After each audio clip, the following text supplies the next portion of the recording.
18 April 2001 রাতের আঁধার ঘনিয়ে এসেছে। কুড়িগ্রামের রৌমারী উপজেলার বড়াইবাড়ি সীমান্ত যেন নিস্তব্ধ এক প্রান্তর। কিন্তু এই নীরবতার আড়ালে ঘটে চলেছে ইতিহাসের এক দুর্ধর্ষ অধ্যায়। অন্ধকারের চাদর সরিয়ে ভারতের সীমান্তরক্ষী বাহিনী বিএসএফের একটি দল গোপনে প্রবেশ করে বাংলাদেশের মাটিতে। তাদের উদ্দেশ্য ভয়ানক। কয়েকদিন ধরেই সীমান্তে উত্তেজনা চলছে।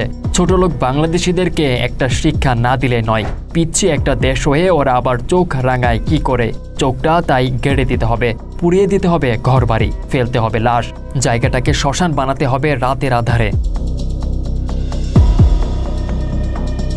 কিন্তু তারা জানতো না এই ছোট্ট দেশের মাটিতে লুকিয়ে আছে সাহসের এমন এক আগুন যা তাদের সকল পরিকল্পনাকে পুড়িয়ে ছাই করে দেবে। প্রিয় দর্শক, আজ যে ঘটনাটি আপনাদের সামনে তুলে ধরব, এটি শুধুই একটি যুদ্ধের নয়, এটি একটি দেশের আত্মমর্যাদা রক্ষার, এক টুকরো মাটির জন্য প্রাণ দিতে প্রস্তুত কিছু সাহসী বাঙালির গল্প। ঘটনাটি আজ থেকে প্রায় 23 বছর আগে 2001 সালের কুড়িগ্রামের রৌমারীতে মুখোমুখি যুদ্ধে লিপ্ত হয়েছিল বিডিআর এবং বিএসএফ। বিনা উস্কানিতে ভারতের সীমান্তরক্ষীরা বাংলাদেশে ঢুকে আক্রমণ করেছিল, আর তাদের সমুচিত জবাব দিয়েছিল বিডিআর। 300 বিএসএফকে রুখে দিয়েছিল বিডিআরের জনা কয়েক সেনা অফিসার সহ মোট 16 জন সেনার লাশ পেছনে ফেলে সেদিন পালিয়ে গিয়েছিল ভারতীয় সেনারা। রচিত হয়েছিল বিডিআর এর বীরত্বগাথা। বড়াইগ্রাম যুদ্ধ নামে যে ঘটনাটি লিপিবদ্ধ আছে ইতিহাসে। ঘটনার সূত্রপাত 1971 সালেই। স্বাধীনতার পর থেকেই সিলেটের পাদুয়া সীমান্তে বিএসএফ এর নানা বেআইনি কর্মকাণ্ড বাংলাদেশকে প্রতিনিয়ত উত্তেজিত করছিল।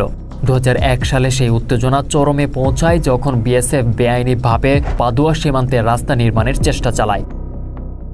বাংলাদেশ বারংবার নিষেধ করার পরেও থামেনি ভারত। নিষেধাজ্ঞায় কাজ না হওয়ায় পাদুয়া সীমান্তে নিজেদের অবস্থান সুদৃঢ় করে বিডিআর। বিএসএফ তখন একটি বিপজ্জনক পরিকল্পনা করে, যার লক্ষ্য ছিল বাংলাদেশের সীমান্তে ঢুকে তাদের শিক্ষা দেওয়া। বড়াইমারি বিডিআর ক্যাম্পে তখন দায়িত্বে ছিলেন মাত্র 11 জন সৈনিক। তাদের মধ্যে ছিলেন নায়েব সুবেদার আবদুল্লাহ, হাবিলদার নজরুল ইসলাম, লেন্স নায়ক ফজলুল হক সহ আরও 8 জন সাহসী যোদ্ধা। তারা হয়তো জানতেন না সামনে আসছে এক ভয়ঙ্কর রাত।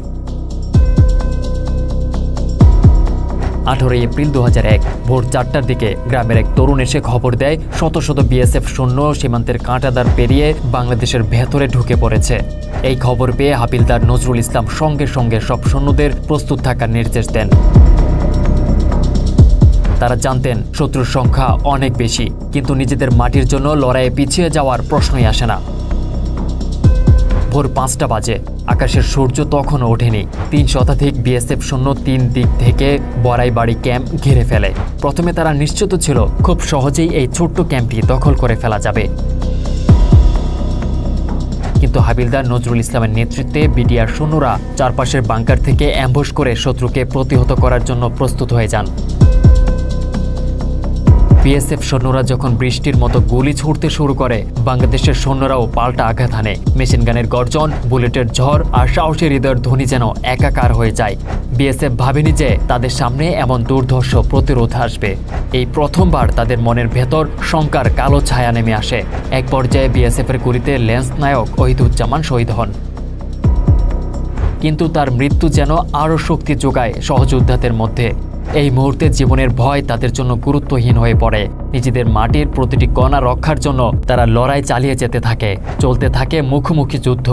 ভুলেই গেলেন যে মাত্র 10 জন মিলে যুদ্ধ করছেন 250 থেকে 300 ভারতীয় সেনার বিরুদ্ধে। বিডিআর সৈনিকদের আক্রমণের তীব্রতায় বিএসএফ বেসামাল হয়ে পড়ে। সে সময় পাশের হিজলমারি ক্যাম্প থেকে আরও 6 জন বিডিআর সৈন্য এসে যোগ দেয় লড়াইয়ে। এই নতুন সৈন্যদের যুক্ত হওয়ার পর আক্রমণের ধার আরও বেড়ে যায়। বিএসএফ সৈন্যরা শেষ পর্যন্ত পিছু হটতে বাধ্য হয়, কিন্তু তাদের পিছু হটার সময় বিডিআরের ব্রাশ ফায়ারে একের পর এক লাশ পড়ে যেতে থাকে। যুদ্ধ শেষে বিএসএফের সেনারা তাদের 16 জন সহযোদ্ধার লাশ পেছনে ফেলে পালিয়ে যায়। তারা শিখে গেল যে সংখ্যার দিক থেকে বড় হলেও সাহসিকতার সামনে তারা দুর্বল। কিন্তু এই সাহসিকতার মূল্য বিডিআরকে দিতে হয়েছিল লেন্স নায়ক ওহিদুজ্জামান সহ আরও 2 জন সৈনিক শহীদের মধ্য দিয়ে। 23 বছর পরেও বড়াইবাড়ির সেই রাতের কথা গ্রামের মানুষ ভুলতে পারেনি। এই যুদ্ধ শুধু বড়াইমারি গ্রামের ইতিহাস নয়, পুরো বাংলাদেশের ইতিহাসে এক অমর গৌরবগাথা ইতিহাস হিসেবে রয়ে গেছে। তরুণ প্রজন্মের কাছে এটি শুধু একটি যুদ্ধ নয়, এটি একটি অনুপ্রেরণা যা আমাদের শেখায় দেশপ্রেম আর আত্মত্যাগের মাধ্যমে বড় বড় শত্রুকে পরাজিত করা যায়। বিএসএফের আধুনিক অস্ত্রের সামনেও বিডিআরের সৈনিকদের কাছে ছিল অসীম সাহস, যা তাদের শক্তিকে হার মানায়। বড়াইবাড়ির এই ঘটনা আমাদের স্মরণ করিয়ে দেয় যে দেশকে ভালোবাসলে কোনো বাধাই অজয় নয়। সাহস আর দৃঢ় প্রত্যয় থাকলে যে কোনো প্রতিপক্ষকেই পরাজিত করা সম্ভব। তরুণদের জন্য এই গল্পটি এক উদাহরণ যা তাদের মনে সাহসের প্রদীপ জ্বালিয়ে রাখবে চিরকাল। সেই প্রদীপের আলোয় আজকে বাংলাদেশ দাঁড়িয়ে আছে মাথা উঁচু করে, সাহসের সঙ্গে এক নতুন ভোরের প্রতীক্ষায়।